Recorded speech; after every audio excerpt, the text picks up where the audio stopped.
नमस्कार, TV 9 digital में आपका स्वागत है और मैं हूं कार्तिकेय शर्मा।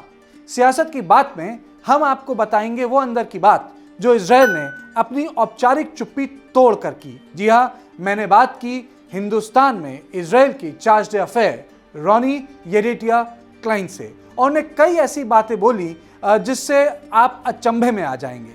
सबसे पहले जो बातचीत हुई उसमें उन्होंने माना कि जो हमास से हमला हुआ था वो जबरदस्त था। उनका कहना था कि इजराइल के 75% रिहायशी इलाके हमास के हमले में आ गए थे।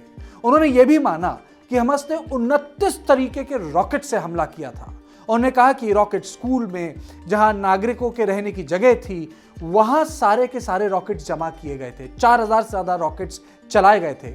उन्होंने ये भी माना कि जो हमास ने हमला किया वो पिन पॉइंटेड इजराइल के रिहायशी इलाकों में किया गया, लेकिन इजराइल ऐसा हमला नहीं कर रहा था। उनका कहना था कि जो उन्होंने हमले किए वो हमले किए आतंकवादी नेतृत्व पे। उन्होंने माना कि उन्होंने हमास के साइबर डिवीजन सेल के हेड को मार गिराया। उन्होंने ये बात मानी कि उन्होंने उनके जो इंजीनियरिंग हेड था हमास का उसको मार गिराया। तो इजराइल का कहना था कि हम हमास के नेतृत्व पे हमला कर रहे थे। उन्होंने कहा हम सुरंगें तोड़ रहे थे जिन सुरंगों का इस्तेमाल कर हमास के आतंकवादी चुपचाप इजराइल में आ जाते थे और उसके बाद आतंकवादी घटना को अंजाम देते थे। मैं आपको बताना चाहूंगा कि सुरंगों का अलगाववादी मूवमेंट्स में बहुत बड़ा काम होता है।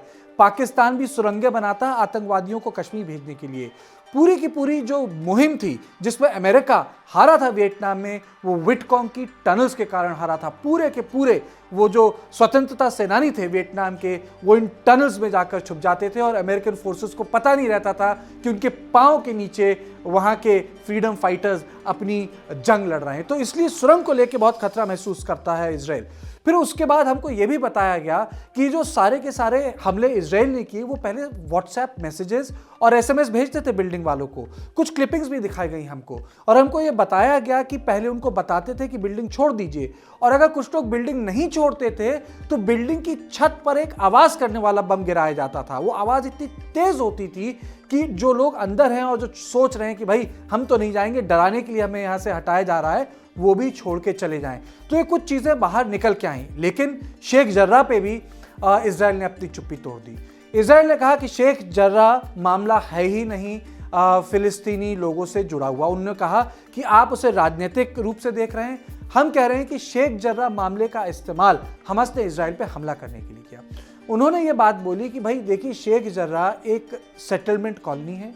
हाँ, लोग आए थे, वो मामला कानूनी है, और उनका कहना है ये मामला अदालत में लंबित है। और फिर यह भी बात सामने निकल के आई कि कुछ लोगों ने वहां किराया देने से मना कर दिया था जिनकी प्रॉपर्टीज पे वो रहते हैं। तो यानी इजराइल अभी भी इस ट्रूस के बाद जो कल ट्रूस हुई है उसको केवल कानूनी रूप से देखता है। यानी इजराइल शेख जर्राह के मामले को राजनीतिक दृष्टि से नहीं देखता, केवल कानूनी दृष्टि से देखता है। जो अंतर्राष्ट्रीय कवरेज हुआ था शेख जर्राह का, वो राजनीतिक दृष्टि से हुआ था कि किस तरीके से वहां यहूदियों को बसाया जा रहा है, और जो वहां फिलिस्तीनी मूल के लोग हैं जो 1948 में हैफा से भाग के आए थे जब इजराइल की स्थापना हुई थी, पूर्वी यरूशलेम आए थे, तो उनको वहां रहने की जगह मिली थी। बाद में सबको पता है क्या हुआ, पूर्वी यरूशलेम पे कब्जा हो गया 1967 में।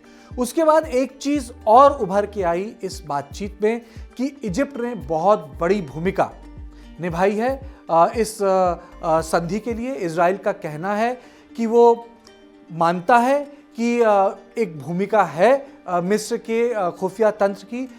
ये भी बोला गया कि वो आशा रखते हैं कि राजनीतिक पहल होगी इसके बाद।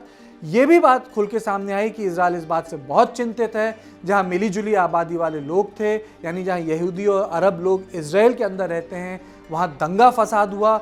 और उन्होंने दक्षिण लेबनान पे ये भी कहा कि भाई जो दक्षिण लेबनान से हिजबुल्लाह के हमले हुए जिसको पैसा ईरान देता है, उससे इजराइल बहुत चिंतित है। यानी कई बात ये साफ है कि अगर कोई खुफिया कार्रवाई हुई या किसी तरीके से सर्जिकल स्ट्राइक हुई तो इजराइल बिल्कुल दक्षिण लेबनान में एक सर्जिकल स्ट्राइक कर सकता है।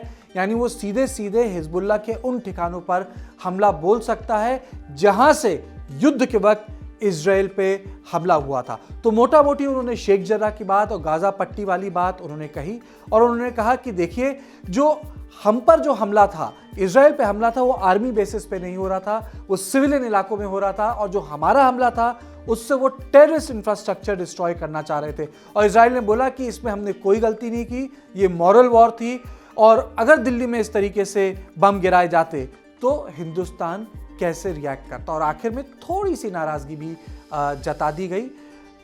आपको याद होगा कि नेतन्याहू ने एक ट्वीट किया था, जो इजराइल के प्रधानमंत्री है, और उन्होंने कहा था कि वो उन तमाम देशों का धन्यवाद करते हैं जिन्होंने खुलकर इजराइल का समर्थन किया, हिंदुस्तान का झंडा नहीं था।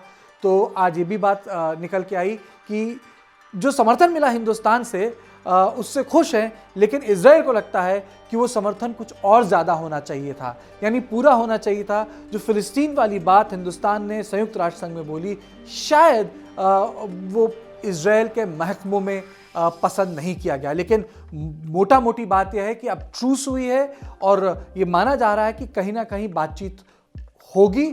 लेकिन दिक्कत की बात यह है कि जो हमास की तरफ से, यानी जो गाजा पट्टी या वेस्ट बैंक की तरफ से है, वहाँ से चरमपंथी लोग जाएंगे या उदारवादी यानी एक्सट्रीमिस्ट जाएंगे या मॉडरेट्स आएंगे। इजराइल का मानना है कि अगर मॉडरेट्स आएंगे तो बात हो सकती है, मॉडरेट्स नहीं आएंगे तो बात नहीं हो सकती। और उसके बीच में उन्होंने ये भी बात मानी कि हर जगह आयरन डोम सिस्टम ठीक से नहीं चला है। तो ये पहली बार इजराइल की तरफ से, जिसे कहते हैं, एक असेसमेंट हुआ है। जो 10 दिन की लड़ाई हुई है, कई सौ लोग उसमें मारे गए और कई सौ घायल हुए और हजारों विस्थापित हुए।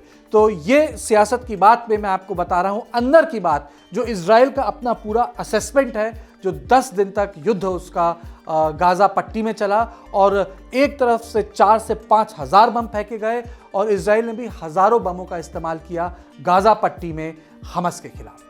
तो सियासत की बात में बस इतना ही। TV9 डिजिटल के साथ आप देखते रहिए देश और दुनिया की ताज़ा खबरें।